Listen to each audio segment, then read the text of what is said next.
Hello dear service engineers, ఈరోజు వీడియోలో మనం Kirloskar CPCB4 40 kVA generator commissioning చేయబోతున్నాం. ఇందులో నేను generator physical view and engine, అలానే కంట్రోల్ ప్యానల్, దీనికి ఉండే ఫీచర్స్ ఏంటి అనేది 1 by 1 ఎక్స్ప్లెయిన్ చేస్తాను. సో ఈ వీడియోని చివరి వరకు చూడండి. జనరేటర్ ఫిజికల్ వ్యూ చూసుకుంటే ఫస్ట్ మనం ఫినిషింగ్ అంటాం కదా, ఫిజికల్గా అవుట్ సైడ్ మొత్తం ఫినిషింగ్ చాలా క్లీన్గా ఉంది. బిల్డ్ క్వాలిటీలో ఏమాత్రం కాంప్రమైజ్ లేదు. చాలా క్లీన్గా, చాలా నీట్గా ఉంది. ఈవెన్ మనం డోర్స్ ఓపెన్ చేసి క్లోజ్ చేసినా సరే చాలా సాఫ్ట్గా లాక్ అవుతున్నాయి. బయట ఫిజికల్గా ఇంకా చూసుకుంటే ఎక్కడెక్కడ ఏంటేంటి కనెక్ట్ చేయాలి, జనరేటర్ లిఫ్ట్ చేయడానికి హుక్స్ ఎక్కడ కనెక్ట్ చేయాలి అనేది క్లియర్గా స్టిక్కరింగ్ చేశారు. చాలా బాగుంది.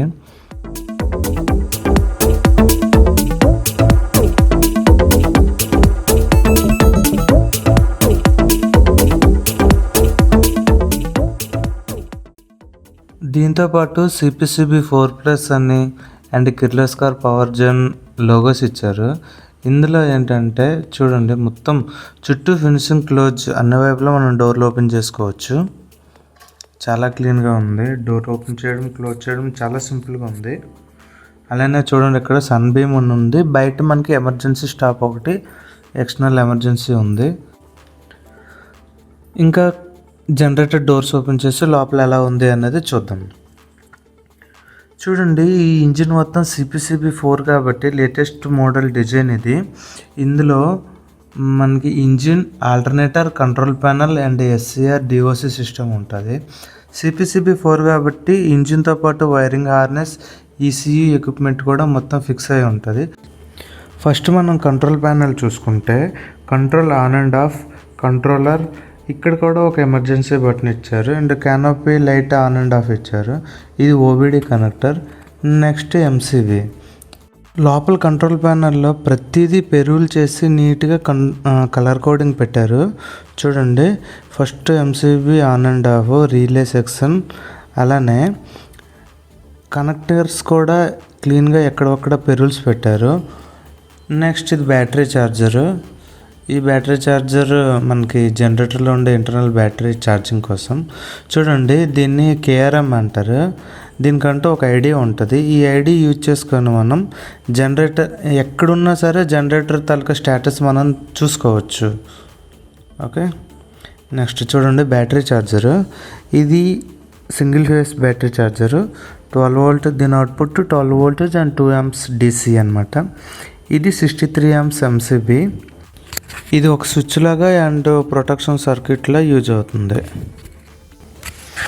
అలానే వీటితో పాటు కొన్ని ఎక్స్ట్రాగా కనెక్టర్స్ ఉన్నాయి కదా, ఇవి ఎందుకు అంటే మన ఆటోమేషన్ చేసేటప్పుడు మెయిన్ సెన్సింగ్ కోసం ఈ కనెక్టర్స్ అనేవి యూజ్ అవుతాయి. నెక్స్ట్ మనం ఇంజిన్ చూసుకుంటే అన్ని ఇంజిన్లో కామన్గా ఉన్నట్టే కూలింగ్ సిస్టమ్, అలానే fuel system and power generation system, air system అన్నీ కామన్గా ఉంటాయి. బట్ CPCB4 కాబట్టి కొంచెం డిజైన్ చేంజ్ ఉంటుంది. సేమ్ రేడియేటర్లో ఇంటర్ కూలింగ్ చూడండి, రేడియేటర్ ప్లస్ ఇంటర్ కూలింగ్ ఒకే దాంట్లో ఉంటుంది. ఇది టర్బో చార్జర్ ఉంది అంటే ఇంటర్ కూలింగ్ సిస్టమ్ కూడా ఉంటుంది. అలానే రేడియేటర్ హోసెస్, ప్రతి దానికి ప్రతి పొజిషన్లో ఒక్కో సెన్సార్ ఉంటుంది. CPCB4లో అడ్వాంటేజ్ ఏంటి అంటే ఏ సెన్సార్కి ఆ సెన్సార్ స్టిక్కరే అయి ఉంటుంది. మ్యాక్సిమం ఇది చాలా బెస్ట్ అనమాట. ఎందుకంటే సెన్సార్ మనం వైరింగ్ హార్నెస్ ఉంటుంది కాబట్టి ఒక్కోసారి మనం వైరింగ్ హార్నెస్ చేంజ్ చేసేటప్పుడు సెన్సార్స్ అనేవి చేంజ్ అవ్వకుండా క్లీన్గా మనకి లేబులింగ్ చేసిస్తారు. అదొక బెస్ట్ ఆప్షన్ అనమాట. మనం ఫస్ట్ చూసిన సెన్సారు వాటర్ టెంపరేచర్ సెన్సారు. ఇప్పుడు మనం చూస్తుంది బూస్ట్ ప్రెజర్ సెన్సారు.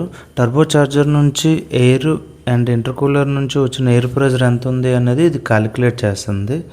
సో అది మనకి యూజ్ అవుతుంది. నెక్స్ట్ ఇది రైల్ ప్రెజర్ సెన్సారు. ఇది మనకి మీటరింగ్ యూనిట్ నుంచి ఎంత ప్రెజర్ వస్తుందో అన్నది క్యాలిక్యులేట్ చేస్తుంది.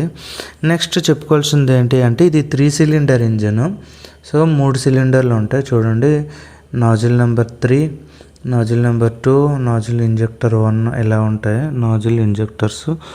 సో మనం 3 cylinder ఇంజిన్. ఈ ఇంజిన్ కోసం కూడా నేను మొత్తం స్పెసిఫికేషన్ చెప్తాను 1 by 1. ఫస్ట్ ఇంజిన్ ఓవర్వ్యూ చూద్దాం. నెక్స్ట్ దీన్ని ఈజియర్ అంటారు.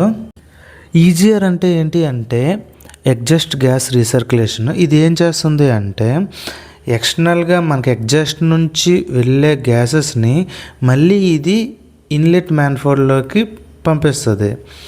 సో దీనివల్ల ఏంటి అంటే మనకి ఎగ్జాస్ట్లో అన్బర్న్డ్ ఫ్యూయల్ కూడా మళ్ళీ లోపలికి వెళ్ళి మళ్ళీ కంబర్షన్ అయి వస్తుంది అనమాట. ఇది ఈజియర్.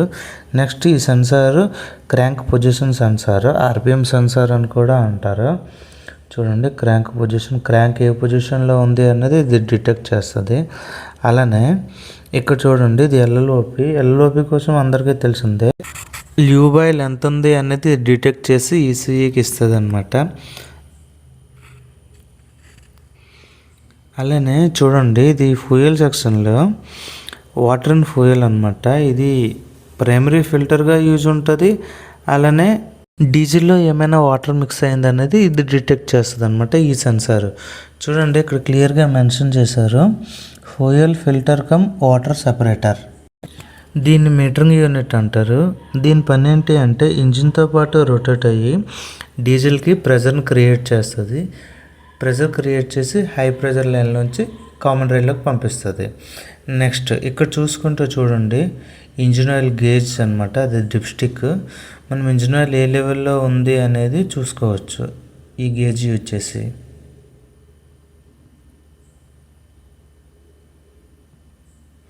అలానే చూడండి ఇది ఇంజిన్ తాలూకా సైన్ బోర్డ్, నెంబర్ బోర్డ్ అనమాట, నేమ్ ప్లేట్.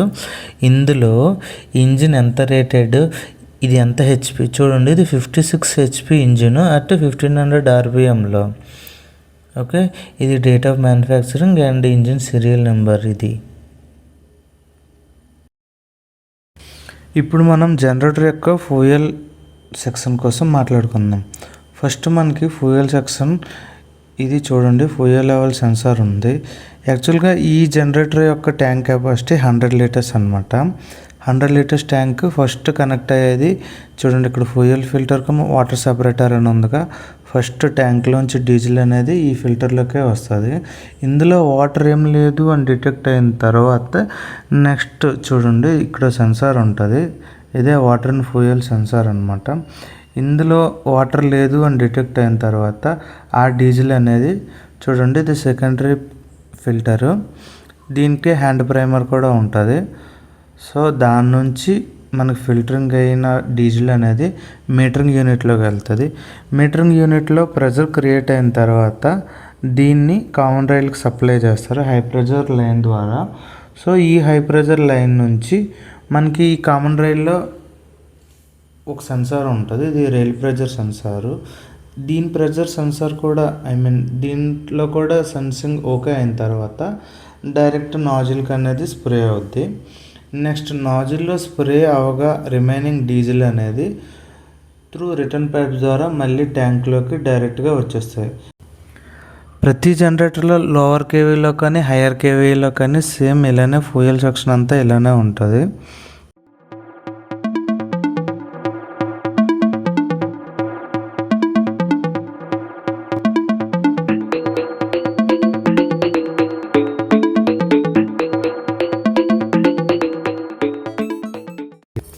నెక్స్ట్ మనం ఇంకో పాయింట్లోకి వస్తే చూడండి ఇది ఇంజిన్ ఆయిల్ మన ఇందులోంచి పోర్ చేస్తాం అనమాట. ఎప్పుడైనా మనం సర్వీసింగ్ చేసేటప్పుడు ఇది యూజ్ అవుద్ది. చూడండి ఇందులోంచి మనం ఇంజిన్ ఆయిల్ని పోర్ చేస్తాం. నెక్స్ట్ ఇది చూడండి ఇంజిన్ ఆయిల్ డ్రైన్ చూపిస్తా. మనకి సంపు కనెక్ట్ చేసి చూడండి ఒక వాల్వ్ ఉంది కదా, వాల్వ్ అండ్ పైపు. ఇది మనకి సర్వీసింగ్ టైంలో ఇది కూడా యూజ్ అవుద్ది. మనం ఈ వాల్వ్ ఓపెన్ చేసి డైరెక్ట్గా మనం ఈ వేస్ట్ ఆయిల్ని కలెక్ట్ చేసుకోవచ్చు బయట నుంచి.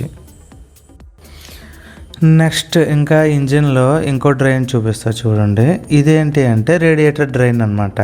ఎప్పుడైనా మనం కూలెంట్ రీప్లేస్ చేయాలనుకునేటప్పుడు ఈ వైట్ క్యాప్ ఓపెన్ చేసామంటే చూడండి కూలెంట్ డ్రైన్. ఇక్కడ ఈ వాల్వ్ ఓపెన్ చేస్తే చాలు రేడియేటర్లో ఉండే కూలెంట్ అంతా బయటకు డ్రైన్ అయిపోద్ది అనమాట. నెక్స్ట్ బ్రీతర్, ఇదంతా అన్ని జనరేటర్లో ఉండేదే. బ్లో గ్యాసెస్ని అడ్జస్ట్ చేయడానికి ఇది యూజ్ చేస్తారు. ఇప్పుడు నెక్స్ట్ చూసుకుంటే చూడండి ఇది రేడియేటరు. ఇందులోంచే మనం కూలెంట్ని మనం పోర్ చేస్తామన్నమాట. ఇది రేడియేటర్ హోసు. చూడండి మనకి నెక్స్ట్ ఇది ఇంటర్కూలర్ పైపు. అలానే మనం ఇంతవరకు చెప్పుకున్న ప్రతి సెన్సార్ కూడా చూడండి, లోపల ఉండే టెంపరేచర్ సెన్సార్ కానీ అన్నీ కూడా ఇక్కడికే వచ్చి కనెక్ట్ అవుతాయి. ఇదే ఈసీయూ అనమాట, ఇంజిన్ కంట్రోల్ యూనిట్. మొత్తం ఇంజిన్కి సంబంధించి అన్ని కంట్రోలింగ్ సిస్టమ్ అంతా దీంట్లోనే ఉంటుంది. దీని నుంచే ఏ సెన్సార్ యాక్టివ్ అవ్వాలి, ఏ సెన్సార్ క్లోజ్ అవ్వాలి, ఏ సెన్సార్ నుంచి ఏ సిగ్నల్ రావాలి అనేది ప్రతిదీ ఆల్రెడీ దీంట్లో ప్రోగ్రామ్ చేసి ఉంటుంది. దీంట్ నుంచే మొత్తం జనరేటర్ అంతా ఆపరేట్ అవుద్ది. నెక్స్ట్ ఇంజిన్కి ఇంకోవైపు చూసుకుంటే చూడండి మనకి ఎయిర్ ఫిల్టరు, ఇది ఎయిర్ ఫిల్టర్ ఇన్లెట్ అనమాట. దీని అవుట్ ఫిల్టరు మనకి అవుట్లెట్ టర్బో చార్జర్ కనెక్ట్ అయి ఉంటుంది. టర్బో చార్జర్ నుంచి ఇంటర్కూలరు. నెక్స్ట్ చూడండి ఇప్పుడు మనకు కనపడుతుంది డిఓసి సిస్టమ్. డిఓసి అంటే డీజిల్ ఆక్సిడేషన్ క్యాటలిస్ట్ అనమాట. ఇది పొల్యూషన్ కంట్రోల్ చేయడంలో ఫస్ట్ స్టేజ్ అనమాట. ఇందులో ఏం చేస్తారు అంటే బయటకు వచ్చే ఎగ్జాస్ట్ గ్యాసెస్ డైరెక్ట్గా ఈ డిఓసి కనెక్ట్ చేస్తారు. ఇందులో ఏంటంటే డిఫరెంట్ టైప్స్ ఆఫ్ లేయర్స్ ఉంటాయి. బయటకు వచ్చే గ్యాసెస్ అనేవి ఎగ్జాస్ట్ ఇందులోపల ఉండే ఒక్కొక్క లేయర్ని టచ్ అవ్వడం ద్వారా దాంట్లో ఉండే హార్మ్ఫుల్ గ్యాసెస్ అనేది వేరే ఫామ్లోకి మారిపోతాయి. ఇది హైడ్రోకార్బన్ని, కార్బన్ మోనాక్సైడ్ని కార్బన్ డైఆక్సైడ్ అండ్ హైడ్రోజన్ వేపర్గా చేంజ్ చేస్తుంది. ఇది ఎందుకు యూజ్ చేస్తారంటే as per the CPCB4 norms ప్రకారం బయటకు వచ్చే హార్మ్ఫుల్ గ్యాసెస్ అనేది న్యూట్రలైజ్ చేసి 99% అనేది దాన్ని రిడక్ట్ చేయాలి. సో CPCB4లో మ్యాండేటరీగా డిఓసి సిస్టమ్ని యూజ్ చేయాలి. వీటితో పాటు ఇటువైపు సెల్ఫ్ మోటార్ ఉంది, అలానే మెయిన్ ఫ్యూజ్ ఉంది. ప్రతిదానికి లేబులింగ్ అండ్ చాలా నీట్గా వైరింగ్ హార్నెస్ ఉంది. నెక్స్ట్ డైనమో, ఛార్జింగ్ ఆల్టర్నేటర్ చూడండి. నెక్స్ట్ ఇందులో ఇంకో సెన్సార్ ఉంటుంది, ఇది క్యామ్ ఫేస్ సెన్సార్ అనమాట. క్యామ్ ఏ పొజిషన్లో ఉంది అనేది ఇది డిటెక్ట్ చేసి ఏ నాజిల్ ఫైర్ అవ్వాలి అనేది ECU కమాండ్ ద్వారా ఫైర్ అవుద్ది. ఈ సెన్సార్ సెన్సింగ్ బట్టే ఏ నాజిల్ ఫైర్ అవ్వాలనేది ఉంటుంది. ఓకే, నెక్స్ట్ చూడండి బ్యాటరీ, ఇది 75Ah బ్యాటరీ. మ్యాక్సిమం జనరేటర్లు అన్నీ కిర్లోస్కర్ ఓన్ పార్ట్సే ఉన్నాయి. చెప్పానుగా ఇంతకుముందు మనకి ఇంజిన్ ఆయిల్ డ్రైన్, మనం సర్వీస్ చేసేటప్పుడు అక్కడ ఉండే వాల్ ఓపెన్ చేసి ఇక్కడ ఉండే బోల్ట్ ఓపెన్ చేసి డైరెక్ట్ మనం కవర్లో వేస్ట్ ఆయిల్ని కలెక్ట్ చేసుకోవచ్చు. నెక్స్ట్ చూడండి ఇది కూలెంట్ రికవరీ ట్యాంక్. ఇక నెక్స్ట్ మన ఆల్టర్నేటర్ కోసం చెప్పుకుందాం. చూడండి ఆల్టర్నేటర్, ఇది కిర్లోస్కర్ ఓన్ ఆల్టర్నేటర్. చూడండి ఇందులో మన KVA మెన్షన్ చేశారు. అలానే ఇది మ్యాక్స్ 32 kW అనమాట. అలానే ఇది 3 ఫేజ్ కాబట్టి 415 volts ఉంటుంది. KVA 40 kVA and 32 kW and 3 phase 415 volts. అలాగే దీని నుంచి మ్యాక్స్ ఒక్కొక్క ఫేజ్ నుంచి 56 amps వరకు మనం లోడ్ తీసుకోవచ్చు. అలానే చెప్పాను కదా ఇది మనకి 1500 RPMలో ఇంజిన్ లాక్ చేస్తారు అండ్ ఫ్రీక్వెన్సీ అనేది 50 Hz. As per our India ప్రకారం ఫ్రీక్వెన్సీ ఎప్పుడు అనేది 50 Hzలో ఉంటుంది. నెక్స్ట్ మనం ఎప్పుడు మెయింటైన్ చేయాల్సింది ఇంకొకటి ఏంటి అంటే పవర్ ఫ్యాక్టర్. పవర్ ఫ్యాక్టర్ ఎప్పుడు దీంట్లో 0.8 మనం మెయింటైన్ చేసుకోవాలి. అలా ఉంటేనే జనరేటర్ సేఫ్గా రన్ అవుద్ది. మనం జనరేటర్ కమిషన్కి వెళ్ళేటప్పుడు ముఖ్యంగా చెక్ చేసుకోవాల్సినవి ఎర్త్ పాయింట్స్ ఉన్నాయా లేదా అనేది ఫస్ట్ మనం చెక్ చేసుకోవాలి. అలానే డీజీకి ప్రాపర్ బేస్మెంట్ ఉందా లేదా, బేస్మెంట్ ఉన్నా సరే లెవెల్లో ఉందా లేదా అనేది మనం ఎప్పుడైనా స్టాప్ చేసినా జస్ట్ మనకి జనరేటర్ వైబ్రేట్ అవుతుంటుంది.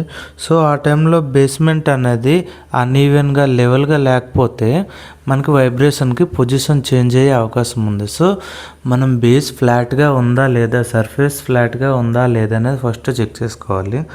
దాంతోపాటు ఎర్త్ పాయింట్స్ మనకి న్యూట్రల్ ఎర్త్ 2 ఉండాలి, అలానే బాడీ ఎర్త్ 2 ఉండాలి. ఈ 2 ఉన్నాయా లేదా అనేది నెక్స్ట్ చెక్ చేసుకోవాలి. అలానే జనరేటర్ కేవీఏకి సంబంధించి ఎంత కేవీఏ అయితే దానికి తగ్గ ప్రాపర్ కేబుల్ వేసారా లేదా, లోడ్ కేబుల్ వేసారా లేదా అనేది మనం చెక్ చేసుకోవాలి. దీంతోపాటు ఒకవేళ మనం జనరేటర్ని ఆటో మోడ్లో యూజ్ చేయాలి అనుకుంటే దానికి సంబంధించి సెన్సింగ్ కేబుల్స్ ఉన్నాయా లేదా అనేది నెక్స్ట్ ఆ పాయింట్ ఒకటి చెక్ చేసుకోవాలి. దీంతోపాటు బ్యాటరీ ఛార్జింగ్ సంబంధించి ఎలా ఉంది, పవర్ సప్లై అవైలబుల్ ఉందా లేదా అనేది అది కూడా మనం చెక్ చేసుకోవాలి. నెక్స్ట్ కేబుల్ ఎంట్రీ అయ్యే ప్లేస్, కేబుల్కి గ్లాండింగ్ కరెక్ట్ ప్రాపర్ గ్లాండింగ్ ఉందా లేదా అనేది చెక్ చేసుకోవాలి. ఎందువలనంటే ఆల్రెడీ జనరేటర్ అనేది మనకి సెన్సిటివ్ పార్ట్స్ ఉంటాయి, అలానే చాలా వరకు కేబుల్స్ ఉంటాయి. ఏమైనా బయట నుంచి వెళ్ళి కేబుల్ కట్ చేసే అవకాశం ఉంటుంది కాబట్టి మనం జనరేటర్ సేఫ్గా ఉందా లేదా, అన్ని హోల్స్ అన్నీ క్లోజ్ అయ్యాయా లేదా అనేది చెక్ చేసుకోవాలి. దాంతోపాటు జనరేటర్ మనకి ఆల్రెడీ జనరేటర్ రన్నింగ్లో ఉండేటప్పుడు మనకి ఎయిర్ సర్క్యులేషన్ అనేది చాలా ఇంపార్టెంట్. ప్రాపర్గా వెంటిలేషన్ ఉందా లేదా అనేది చెక్ చేసుకోవాలి. వీటన్నిటితో పాటు ఇంకో మెయిన్ ఇంపార్టెంట్ పాయింట్ ఏంటి అంటే మనం కొన్ని దగ్గరలు చూస్తుంటాం సైలెన్సర్ని చాలా హైట్ వరకు మనకి ఎక్స్టెండ్ చేస్తారు. ఆ ఎక్స్టెండ్ చేసేటప్పుడు ఎక్కువ బెండ్స్ ఉన్నా సరే మనకి బ్యాక్ ప్రెషర్ క్రియేట్ అయ్యి ఇంజిన్ ప్రాపర్గా లోడ్ తీసుకోదు అనమాట. సో అలా ఎక్కువ బెండ్స్ లేకుండా మనం చెక్ చేసుకొని ప్రాపర్ రూటింగ్ అడ్జస్ట్కి ఇవ్వాలి. ఇవన్నీ చెక్ చేసుకుంటే మనం కమిషనింగ్ హ్యాపీగా చేయొచ్చు. సో ఈ వీడియోలో నేను మీకు మ్యాక్సిమం అన్నీ ఎక్స్ప్లెయిన్ చేశానని అనుకుంటా. సో ఈ వీడియో మీకు నచ్చినట్టయితే లైక్ చేయండి, షేర్ చేయండి. అలానే ఏవైనా డౌట్స్ ఉన్నా, నేను ఏమైనా క్లారిటీ మిస్ అయినా సరే కామెంట్ చేయండి. ఈ వీడియోని ఎవరైతే ఫ్యూచర్లో జనరేటర్ వర్క్స్ నేర్చుకోవాలనుకుంటారో, ఎవరైతే ఎలక్ట్రికల్ వర్క్స్ తెలుసుకోవాలనుకుంటారో ఆ పర్సన్కి ఈ వీడియోని షేర్ చేయండి. Thank you.